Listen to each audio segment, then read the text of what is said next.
Hi, this is Ryan with Automatic Comics, and up next I've got another video about the current comic market and how to navigate it safely, plus a $5,000 comic unboxing. Stay tuned!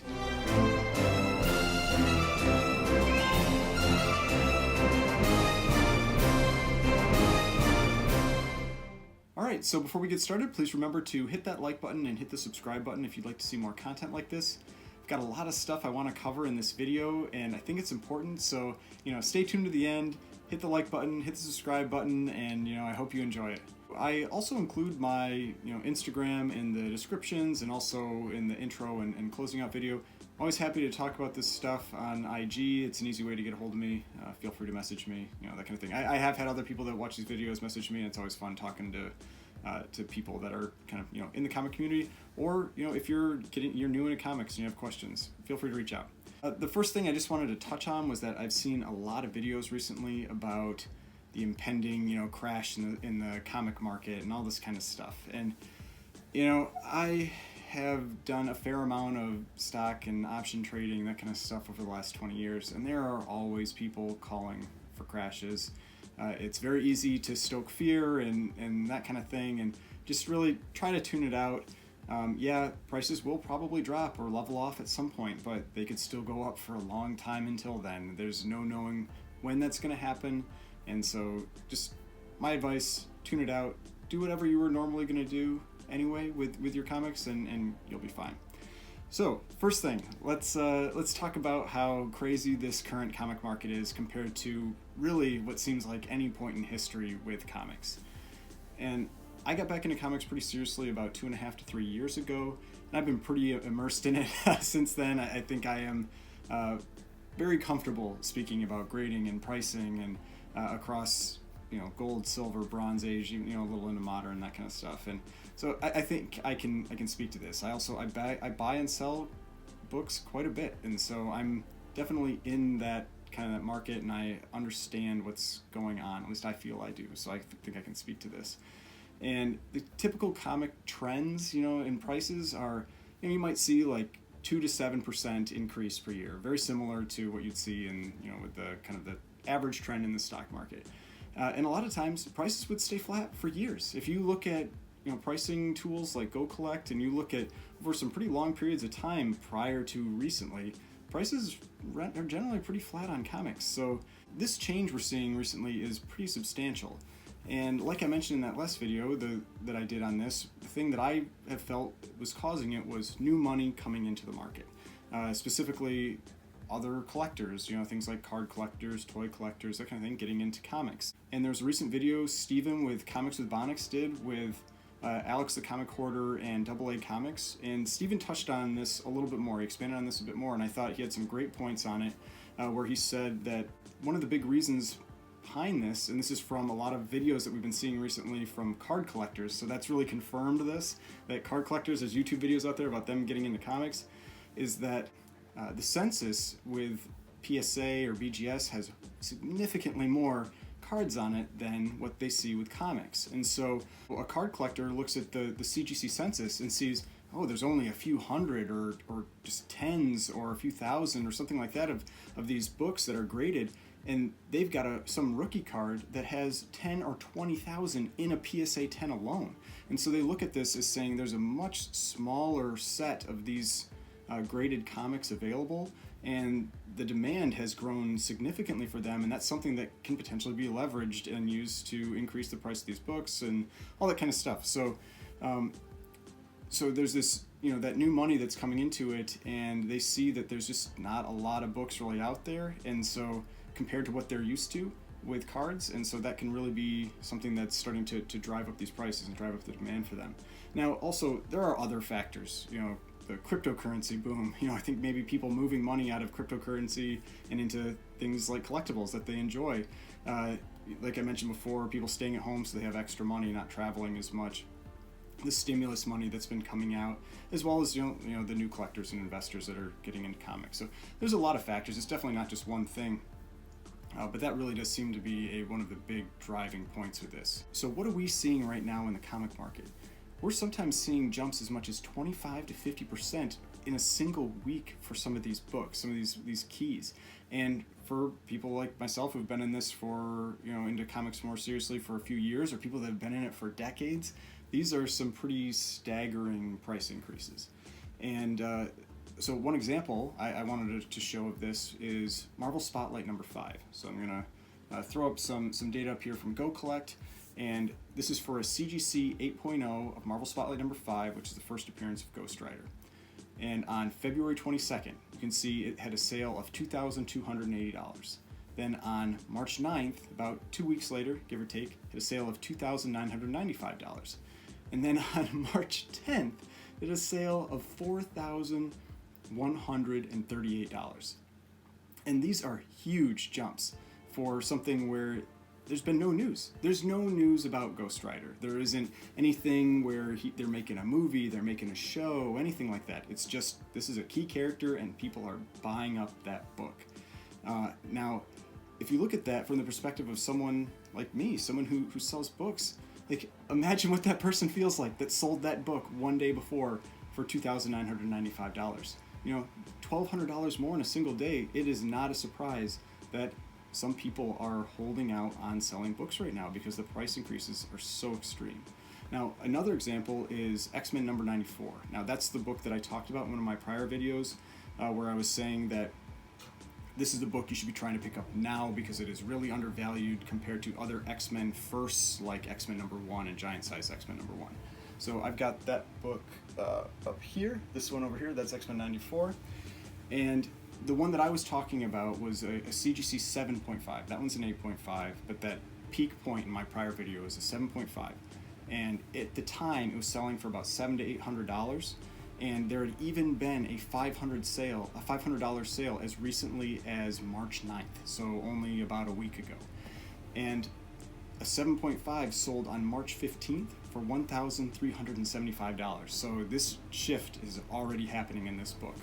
And I had predicted, I figured it would hit around 2,000 if it was going to follow the same trend as Giant Size X-Men 1. So I think there's still some room in it, but those books are moving up fast.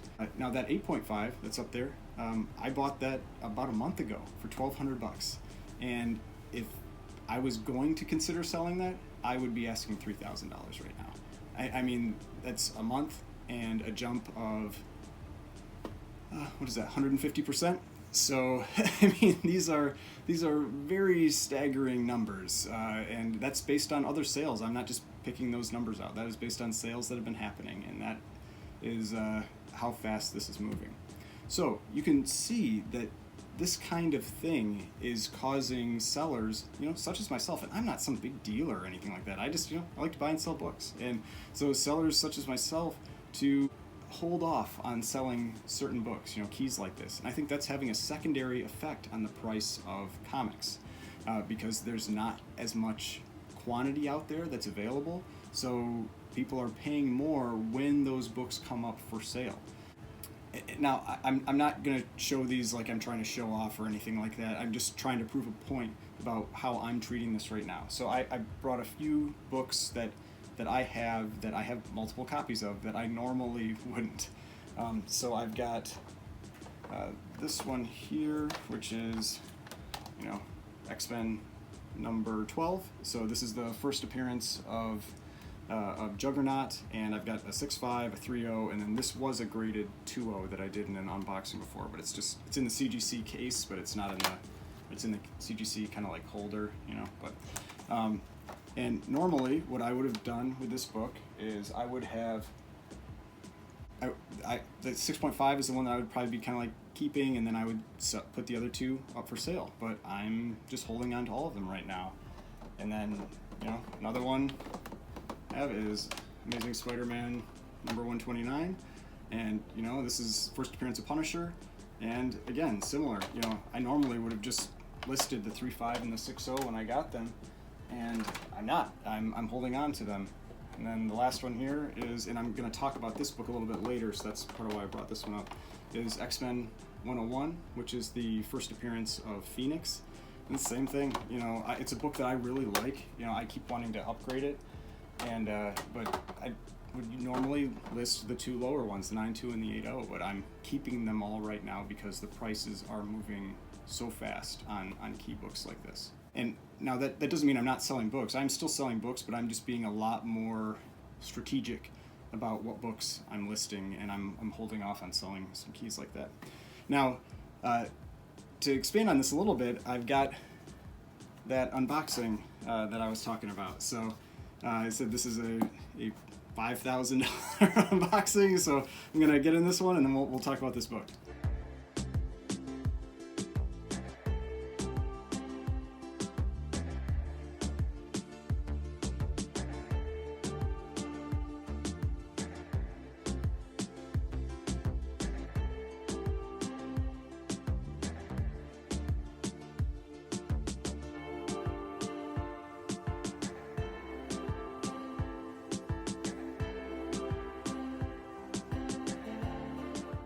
All right, so there's a lot of bubble wrap there, a lot of tape and everything, but now this isn't a book that I paid $5,000 for. I actually paid around $1,900 for it, but I think it is actually worth $5,000 now, and that is part of what I want to talk about with how nuts this market is with these comics.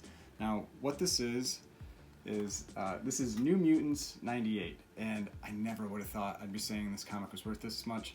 But you can see here that this is the newsstand edition. This little barcode down here indicates that it's a newsstand instead of the direct edition, which has a face on it. And I want to talk about newsstands just a little bit first, because I think there might be maybe some new collectors, and just kind of my thoughts on newsstand editions. I personally love high-grade newsstand books. I like to try to collect them. I have a few of them already, and there's something that I go after. And now I know that some people don't like that newsstands cost more than direct editions, that kind of thing, but they do. That is facts, and that is how the market has gone. There are also, you're going to see videos where people like to put up this little chart that shows that there were more direct editions later, and then more, but they were much more rare earlier. So from about 1979 to 1984, there were more newsstands, and then they had this transition point, and then there were less newsstands or more directs. So, you know, some people will say it's like, oh, you should be paying more for the direct edition when it's earlier. That is not how the market works. Newsstands cost more always. You know, that is what I have experienced as someone who buys and sells a fair amount of books.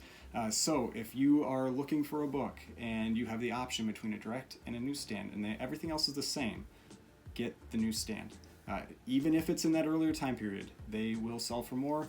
And if you're selling the book, when people list them on eBay, that kind of thing, they'll put newsstand because it's something people are looking for. Nobody puts direct edition.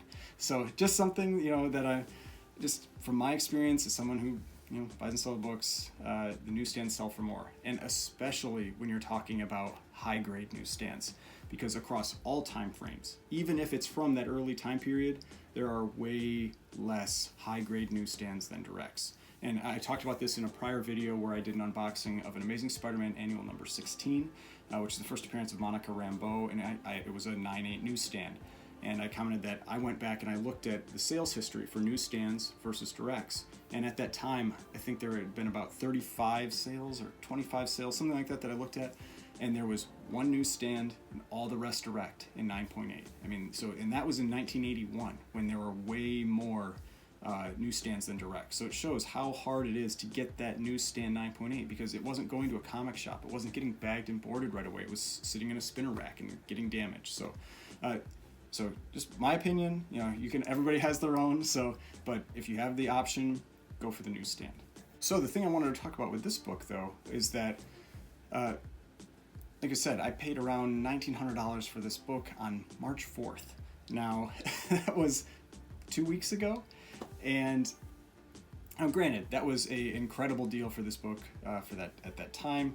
There had been a sale of around $2,900 in late February, so I knew it was a good price when I saw it, and that's why I purchased it right away. But another one sold on March 16th for $4,000, and so this book has already gone up that much, and I think that one sold for too little. I don't think they should have taken that offer. I think they had it listed at $5,000 and they took $4,000. Because we've already seen direct editions sell for $3,000. There have been multiple $3,000 sales of the direct And generally you will get about 1.5 times or a little more, especially as you're getting later on, where which this is 1991, so there are a lot less newsstands, so there's way less, in 9.8. So I think the price point on this book now is around $5,000. As an example for how uncommon these are, I looked for 9.8s that sold in March for the direct, and there were 15 that sold in March. For comparison, newsstand 9.8s this year, there have been 4. And so that just shows you there have probably been 75, 80, 9.8 direct editions that have sold of this book so far this year, give or take, and there have been 4 of this, based on the sales that are recorded in Go Collect, which isn't going to capture everything, but it gives you a good picture. So just something to be aware of on how much more uncommon the newsstands are, especially in high grade. It's something that's worthwhile in my mind to look for, because it gives you something that, in a time period when there are a lot of these books printed, it gives you that thing that makes it a little more rare, a little less common. So that's what I like to collect, and that's what I want to go for. And also, for example, on eBay right now, there are 24 9.8 direct editions listed for sale. There is one 9.8 newsstand, and it's from Australia, and they have it listed for $10,000. So now people can list books for any price they want. Doesn't mean it's going to sell for $10,000, but it just gives you a perspective of how uncommon it is. And there will often be times when there are 0 newsstands of this book available. So just something with that. Now, the last thing I wanted to talk about was, I'm saying, that we've got this real heated market right now, and, a lot of like new money and high prices and constantly changing prices. So what can you do to help navigate this market? And the first thing I wanted to touch on was something that I've seen recently, kind of over the last year, that I've seen start to happen, and that's that the price of raw books have really come into line with the price of graded books. And I think what's really caused this is that there really isn't a raw book price guide. I mean, Cover Price does have one, but it's a little difficult to determine based on the actual grade. That raw book price guide, there's the Overstreet, but Overstreet for pricing, especially in a market like this, is useless. If you go in here and look at what the price for a 9.8 New Mutants 98, it's probably like $600 or something like that. You can't price off that. You need a pricing service, which I'm going to touch on a little bit later. But so I've seen these raw books come into line with graded books, and it's like I said, I think it's because people are using the graded price guides, and so then they see that that's the price, and then they say that's what I should pay for this book, whether it's graded or raw. And generally, I think that's fine. Why should you buy a raw book, or be able to buy a raw book for $100, grade it, and it's instantly $500? I mean, I could see a difference in maybe the grading fees, maybe a difference of like $30, but I don't see any reason that you should be having these massive price differences between raw and graded outside of very high grades. And that's what I want to touch on. I saw 3 very unnerving sales recently, and it was for X-Men 101. There were 3 raw sales. So I'm gonna switch out this book for one of mine here. And so this is X-Men 101. It's the first appearance of Phoenix. And there were 3 raw sales recently on February 26th, March 4th, and March 11th that went for $3,550, $3,311, and $3,250. I don't remember which ones went for which days, but those were the sale prices for those 3. And I checked, they are all 3 different books. It wasn't like some type of sketchy eBay thing where it's the same book and they were fake selling it or something like that. They look like very legitimate sales. The thing that was strange about this one and really felt like new buyers into comics was that they were all sold as 9.6s or near mint plus. And I'll tell you, people don't list modern books as 9.6. Generally, the highest someone will list a modern book is near mint or 9.4. And it's because you cannot guarantee that type of grade for a raw book. You can't. You can't see all of the interior. You can't evaluate that book that well from visually, from pictures, that kind of stuff. And so someone can list it as that if they want. That's fine. but you should not pay a 9.6 price for a raw book. You are almost guaranteeing that you are going to end up very disappointed when you send that book in for grading. And I took a close look at those books, and there's one of them, I don't even know if it's going to hit a 9.4 with the damage that I saw on a couple of the corners. And so, for perspective, a 9.6 right now, if you went onto eBay, you could pick up a 9.6 graded, signed by Chris Claremont for $3,500. So after grading fees and shipping and everything like that, and especially after the fees from selling it, if you're going to sell that book, you're losing money on that book that you just bought, even if you hit a 9.6.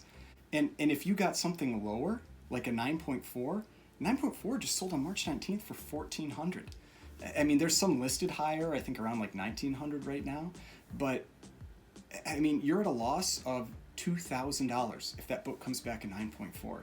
And even worse if it's lower. I mean, yeah, you might get lucky and it comes back at 9.8, but you should, I mean, the risk that you're taking in buying a Bronze Age book, thinking you're going to get a 9.6 based on that, is extremely high. And it feels like someone who is blindly trusting a seller on eBay as to what their grading is. And that's what I want to touch on, is that if you are new to this, and I had to learn this lesson too, do not trust the grades that are provided to you from a seller. I mean, I don't think people are necessarily trying to be malicious or anything like that, but it's just a lot of people really aren't very good at grading. And this is what you're going to learn. Like, I've talked about this with, a few people, and there are certain sellers on eBay that are known to overgrade their books. And it's just, it is what it is, and you just have to know that. And as long as you know how to grade, and you can look at those pictures and you can evaluate a book, then it's fine. It doesn't matter. You pay the price based on what you evaluate that book to be. But if you go in there thinking that somebody told me this book is a 9.6, so when I send this thing into CGC, I'm going to get a 9.6, that's a dangerous game to play, and you're probably going to lose a lot of money. An example from that is that I watch a lot of these, kind of like unboxing videos, that kind of stuff, and I've seen people unbox books and go, oh my gosh, this grade is so low. I thought I was going to get a 9.4 or a 9.6, and they get an 8.0, and then they turn the book over and they're like, oh, I didn't even take that book out of the bag. And there was a bunch of color rub and creases and spine ticks on the back cover. So you've got to fully evaluate your books, and you've got to realize that not everybody does that. And so you cannot trust blindly what someone is telling you the grade is on a book. You've got to be able to evaluate it yourself. So if you see a listing and it doesn't have clear pictures, don't buy the book, or give yourself a lot of buffer. If it doesn't have a picture of the back cover, don't buy that book. You have no idea what's going on in that back cover. It could have a big chunk out of it. So just give yourself some buffer when you're buying a raw book, because no one can guarantee that CGC is going to give you the grade that you think they're going to give you. Now, if you watch some really experienced graders that are submitting books and getting them back, like ETA Nick, for example, he is 90% of the time he is spot on or within a half grade. So that's how you know when somebody knows what they're doing when they're grading. They can get close, but he's still off by half a grade, every once in a while. That's generally considered pretty good if you're within a half grade. And so, but on that X-Men 101, if you're within a half grade, you're losing $2,000 at the prices those people paid. So just, be cautious with that. Now, my next tip is to get a pricing service. Whether that's Cover Price or Go Collect or GPA, whatever it is, get a pricing service and pay the fee. Cover Price, it's $3 to $7, and I think if you go a year, it's $5 a month. I use Go Collect a lot, and that's $6 a month. There are certain things that it's fine to go cheap on, in the hobby, but a pricing service is not one of them. It's, like I said, it's a few bucks a month, and if you're buying or selling just one $100 plus book per month, get that service, because you can easily cover the cost of that service with one book at that level with a pricing error. The next thing is, don't blindly trust the pricing services. If you go and use Go Collect kind of like for free, you'll see that they still provide you with their estimated values, so the averages, but you don't have access to the individual sales. And The program isn't always accurate in those average values that it gives you, and it doesn't seem to be able to handle how fast the prices are moving in the market right now. One example is New Mutants 98, and I think this could have been part of the reason why I got this book for so cheap, is that right now it says a 9.8 sells for $1,150. There have been multiple sales at $3,000, and even more when you're talking about around $2,900, $2,700, and so you're off $2,000. Just if you looked at that, what Go Collect tells you that average was, and you went and sold for that, you're losing $2,000. That's a lifetime of pricing service. So if you're selling books that are at that level, just get that pricing service. And I'm going to show here an example. So this was New Mutants 98, the detailed data, and you can see there's one sale in here for $1,450, surrounded by $3,000 sales. I can almost guarantee you that person did not pay for that pricing service, and they lost $1,500 because of that. So, just pay the $6, get the pricing service if you're buying and selling books at any type of level around $100 or more.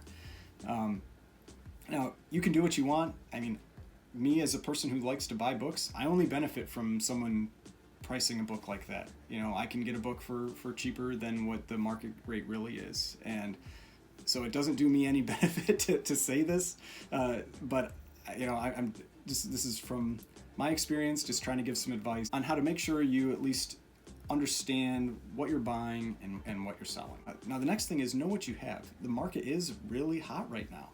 And I love watching these videos on YouTube of people that buy collections. I think it's a lot of fun. But one of the things that crosses my mind every time I see one of these collection buys is this person that they bought that collection from. That person spent sometimes their lifetime putting that collection together, and they just sold it to someone else for pennies on the dollar. I know that when you sell a collection to someone who's buying that, they need to make money on that collection. It's their time and effort for doing that, but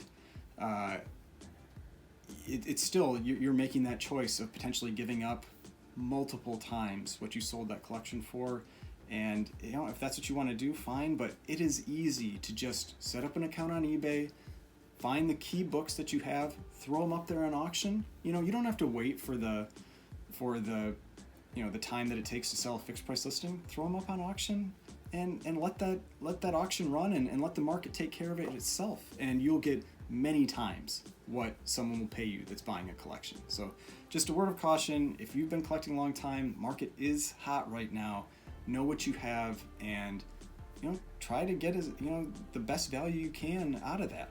The next one I want to talk about is that really average or GPA prices do not matter anymore, at least for now, because prices are moving so quickly. So like I said, you've got those average prices that are on Go Collect or GPA, and don't even try quoting those to people anymore. It doesn't mean anything at this point, because like that New Mutants 98, if somebody quoted $1,100 to me for a New Mutants 98, I mean, I'd say that's thanks, but I'll pass. They're going for $3,000, $4,000 now. So, don't even bother trying to quote GPA anymore. But that's also why it's so important to have a pricing service where you have an idea what the current market rate is or going rate is for some of these books. Next thing is, don't limit yourself to buying in one place. Now, I know some people really like to buy on Instagram or on eBay or whatever else, but there's lots of places that you can buy books from. There's apps you can use to buy books. There's eBay, Instagram. There's auction houses like Heritage or Comic Link or Comic Connect. There's all kinds of places that you can go to find books. Facebook groups, all kinds of stuff. So don't limit yourself to one place. There's lots of places you can find books there. So my point with that is that you don't need to chase after a book. You don't need to go out and necessarily pay the highest price for every book that you're looking for. Now, you may need to adjust what you consider that fair market value. Prices are going up, but there are a lot of options out there, and you can find that book you're looking for. Now, there may be some sellers that are not willing to accept anything lower than what the recent highest sale is. That's fine. you don't necessarily have to buy from that seller. You can go to other sellers. There are always going to be other books. And unless you're talking about something that's an extremely rare Golden Age book or something like that, there's going to be more of them. I mean, even when you're talking about Amazing Fantasy 15 or Journey into Mystery 83, any of these big keys, there's thousands of them just graded. So there are plenty of these books out there. You can find them. You know, patience is key. So this is everything I wanted to cover. I know it was a long video, but I thought this stuff was important to talk about. Just the market is going so crazy right now. So, you know, if you thought this was useful, please hit that like button, hit the subscribe button if you'd like to see more content like this. Feel free to reach out to me on Instagram, you know, comment below in the videos. I always respond to the comments in the videos. And, you know, when I have some more stuff to talk about, I get some more books in, I'll film another video. Thanks again for watching.